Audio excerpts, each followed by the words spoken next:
به نام خدا و با سلام خدمت شما همراهان عزیز و همیشگی. در این جلسه در ادامه جلسات قبلی میخوایم در رابطه با یکی دیگه از نمودارهای اکسلی صحبت کنیم. نموداری که ما این جلسه میخوایم در موردش صحبت کنیم نمودار میله‌ای هست. نمودار میله‌ای شباهت زیادی به نمودار ستونی داره، فقط با این تفاوت که نمودار میله‌ای 90 درجه نسبت به نمودار ستونی در واقع چرخیده شده. خب حالا یه صحبت و یک تعریف کلی در رابطه با نمودارها خدمت شما عرض میکنم و بعد وارد بحث نمودار میله‌ای میشیم تا ببینیم چطور میتونیم اون رو توی اکسل رسم کنیم. خب ببینید به طور کلی نمودارها یکی از مهمترین ابزارها در مصورسازی داده ها محسوب میشن. هرچند هر نموداری رو نمیتونیم برای تصویرسازی هر داده‌ای به کار ببریم و خوبه که نمودارمون رو با توجه به موضوع و داده‌ای که در اختیارمون قرار میدن انتخاب کنیم. خب در تعریف دیگه از نمودارها میتونیم بگیم نمودارها تصاویری هستند که میتوانند اطلاعات موجود رو به صورت تصویری به سرعت در معرض دید ما قرار بدن تا بتونیم تجزیه تحلیل های لازم رو روی اونها انجام بدیم. نمودارها در واقع اطلاعات عددی و آماری رو به صورت منظم نشون میدن و همچنین میتونن ارتباط بین دو یا چند متغیر رو هم در واقع نمایان کنن.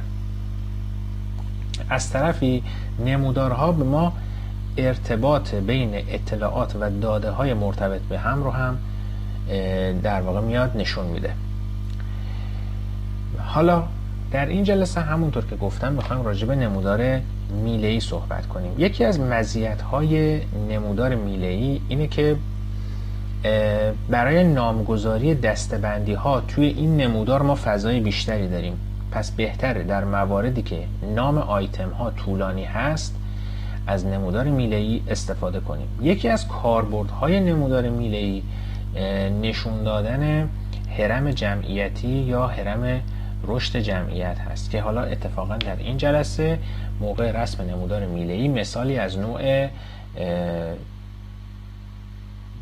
هرم جمعیتی خدمتتون عرض میکنم و توسط نمودار میله‌ای میخوایم هرم جمعیتی رو رسم کنیم. خب همونطور که ملاحظه میکنید ما اومدیم جمعیت کشور ایران رو در دهه‌های مختلف به صورت جدولی در آوردیم.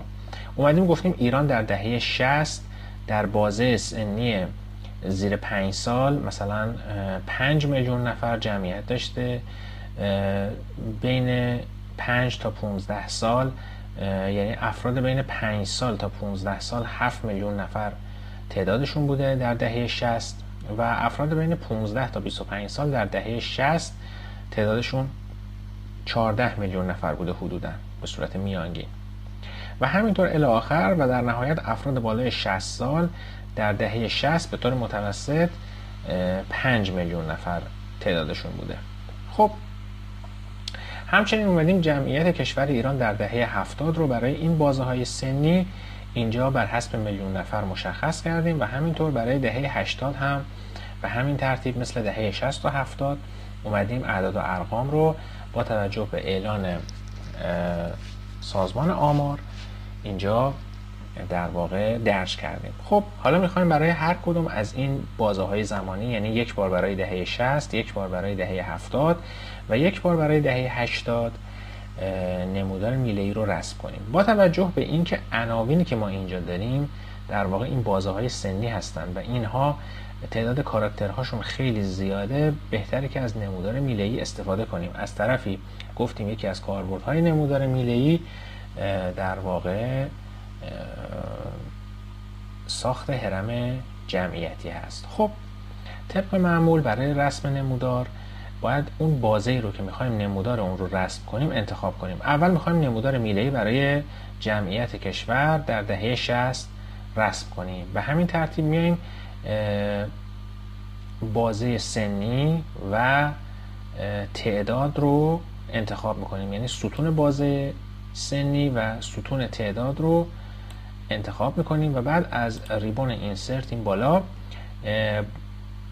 بار چارت رو انتخاب میکنیم. بار چارت همون نمودار میله‌ای هست. من روش کلیک میکنم و حالت ساده اون رو انتخاب میکنم. نمودار میله‌ای برای دهه 60 رسم شد. حالا از اینجا به بعدش دیگه انجام اصلاحات و کارهای گرافیکی هست که میتونیم برای ادیت نمودارمون انجام بدیم. من میام نمودار خودم رو ابعادش یه مقدار کوچیک‌تر میکنم با استفاده از ریبون فرمت که برای این نمودار ایجاد شده. اینجا ارتفاعش رو همون 3 اینچ و در واقع عرض نمودارمون رو روی 4 اینچ قرار میدم که بتونم بیارم زیر جدول خودش قرار بدم. خب حالا میرم یه دونه بار چارت برای دهه 70 رسم کنم. ابتدا ستون بازه سنی و تعداد بر حسب میلیون نفر رو انتخاب میکنم و دوباره از ریبون اینسرت میام روی بار چارت کلیک میکنم. همین پیشنهاد اولش رو میپذیرم تا نمودار میله‌ای من رسم میشه. حالا با استفاده از ریبون فرمت ابعادش رو، عرض نمودارم رو به 4 اینچ تبدیل میکنم و نمودارم رو با استفاده از موس میکشونم و میارم زیر این قسمت دهه 70 قرار میدم. حالا میخوام برم نمودار میله‌ای برای دهه 80 رو رسم کنم. ابتدا ستون بازه سنی و بعد تعداد بر حسب میلیون نفر رو انتخاب میکنم و مجدد از ریبون اینسرت بار چارت رو انتخاب میکنم و همون پیشنهاد اولیه یا نمودار اولیه که اینجا خودش به همون به صورت 2 بعدی داره نشون میده انتخاب میکنیم و این نمودار رو میایم زیر جدول دهه 80 قرار میدیم. ابعاد اون رو با استفاده از ریبون فرمت عرضش رو به 4 اینچ تبدیل میکنیم چون میخوایم نمودارهامون با هم برابر باشه. از اعداد و ادیت های یکسان انتخاب در واقع استفاده میکنیم. خب حالا اینجا میایم به صورت موازی کار میکنیم و برای این سه تا نمودار میله‌ای که ما برای هر کدوم از این دهه ها رسم کردیم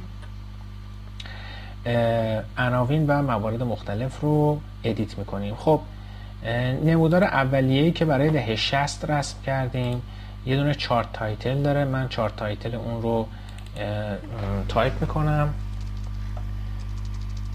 اسم این نمودار رو میذاریم نمودار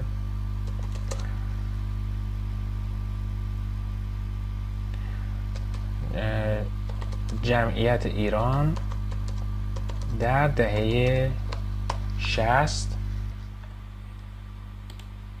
بکنم جا نمیشه اینجا، برای همین یه مقداری مختصرتر می نویسم. نمودار دهه 60. نمودار دهه 60. بعد میام سراغ نمودار بعدی. برای قسمت چارت تایتل می نویسم نمودار دهه 70 و در این قسمت برای نمودار دهه 80 خودم عنوانش رو می نویسم نمودار دهه 80. خب حالا نمودارهای من دارای عنوان شدن. حالا قسمت بعدش میام برای در واقع عناوینی که هر کدوم از این در واقع میله ها دارن اونا رو ادیت میکنم. این رو میام روی این ناحیه کلیک میکنم. در ناحیه‌ای که عناوین نوشته شده کلیک کنید، کل این ناحیه انتخاب میشه و بعد با استفاده از ریبون هوم میام فونت اون رو تغییر میدم. مثلا فونتش رو روی اریال میذارم، بولدش میکنم و یک مقداری نوشته ها رو از نظر سایزشون رو بالاتر میبرم. مثلا روی سایز 11 میذارم و بعد رنگ فونتش رو روی مشکی میذارم تا بهتر نمایش داده بشه. همینطور برای دهه 70 کلید کنترل رو میگیرم. برای دهه 70 تا دهه 80 هم این کار رو انجام میدم. اندازه فونتش رو روی 11 میذارم، بولدش میکنم، خود فونت اریال رو انتخاب میکنم و فونتش رو روی از نظر رنگ مشکی رنگ رو انتخاب میکنم. بعد برای دهه 80 همینطور روی این ناحیه کلیک میکنم، سایز فونتش رو روی 11 میذارم مثل دوتای قبلی، خود فونتش رو اریال رو انتخاب میکنم، بولدش میکنم و بعد رنگ فونت رو روی مشکی میذارم. حالا این برای در واقع این کارا رو کردیم برای اینکه عناوین ما بهتر به چشم بیاد. حالا میریم برای این مقدار یا بهتر بگم تعداد جمعیت این کارو میکنیم. این هم میام روی عدد 11 قرار میدم، فونتش رو روی اریال قرار میدم، بولدش میکنم و رنگ فونت رو به حالت مشکی در میارم تا بهتر دیده بشه، مثل یه نقاشی میمونه. حالا ما داریم اینو دونه به دونه به صورت موازی از یه نمودار به نمودار دیگه انجام میدیم. خب بولدش میکنیم و این یکی رو هم رنگ مشکی رو براش انتخاب میکنیم. حالا میایم سراغ جمعیت، در واقع محور جمعیت در نمودار دهه 80. فونت اریال رو انتخاب میکنیم، بولدش میکنیم، سایزمون رو روی 11 میذاریم و بعد رنگش رو از حالت خاکستری به حالت مشکی در میاریم تا بهتر دیده بشه. خب الان عناوین نمودارهای من به رنگ خاکستریه، برای اینکه بهتر مشاهده بشه اونها رو هم به رنگ مشکی در میارم. برای دهه 70 هم این کار رو انجام میدم و برای دهه 80 هم همین کار رو انجام میدم. الان عناوین محور عمودی و عناوین محور افقی من در هر کدوم از این نمودارها به خوبی داره نمایش داده میشه، با فونت مناسب، با رنگ مناسب و با سایز مناسب. همچنین عناوین نمودارها هم به همین ترتیب، مثل عناوین محور افقی، عمودی و عناوین محور افقی به خوبی داره نمایش داده میشه. خب یه سری خطوط اینجا شما مشاهده میکنید. من میتونم روی این خطوط کلیک کنم، کلید دیلیت رو بزنم، این خطوط رو پاک کنم. یه سری خطوط کمرنگ توی زمینه هر کدوم از این نمودارها هست. من برای اینکه حالا نمودار من ساده تر بشه و در واقع بهتر بتونه اطلاعات من رو نمایش بده، روی این خطوط کمرنگ کلیک میکنم، اونا رو حذف میکنم تا نمودارم بهتر نمایش داده بشه. فایل خودم رو حالا تا اینجا که اومدم سیو میکنم. حالا قسمت بعدی زمینه مربوط به این نمودارها هست. زمینه مربوط به این نمودارها رو برای اینکه تغییر بدیم و یه رنگ دلخواه بهش بدیم، یه کلیک راست روش میکنیم. اینجا ابزار فیل میاد که مثلا ما میتونیم این رو روی مثلا روی رنگ زرد قرار بدیم. همچنین این یکی رو هم برای نمودار دهه 70 هم میتونیم کلیک راست کنیم، اون رو هم مثلا روی زرد قرار بدیم.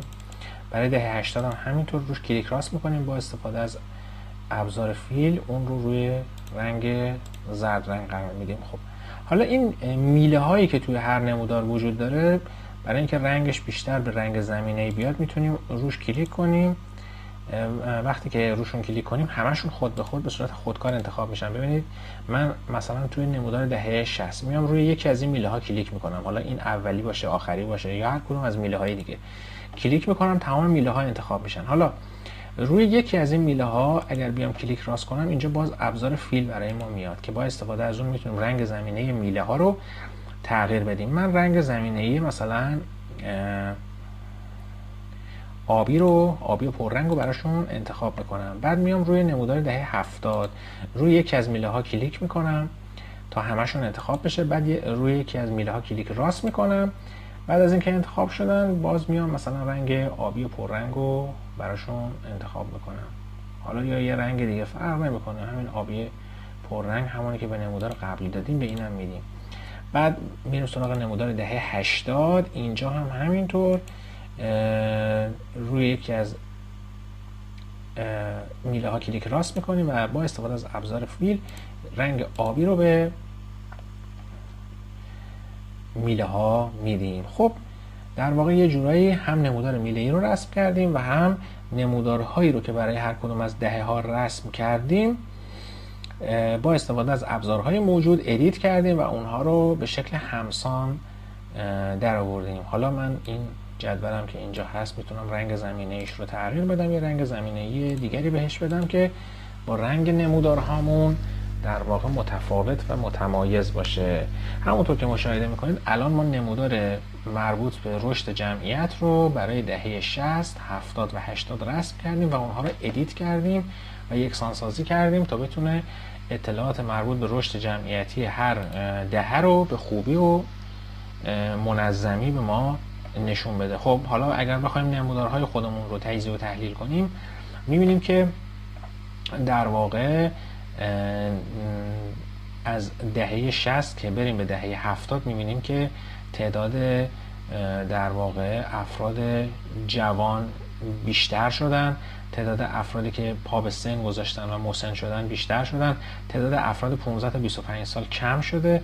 بعد در دهه 80 در واقع رشد جمعیت به گونه‌ای بوده که بیشتر افراد بین 15 تا 25 سال و 25 تا 40 سال سن داشتن و در واقع میشه گفت اکثر افراد جامعه جوان یا میان سال بودن. به این ترتیب میشه با استفاده از نمودار میله‌ای هرم جمعیتی رو به این شکل رسم کرد و در واقع از اونها برای تجزیه و تحلیل استفاده کرد. خب امیدوارم که آموزش این جلسه براتون مفید بوده باشه. تا جلسه بعد، خدا نگهدار.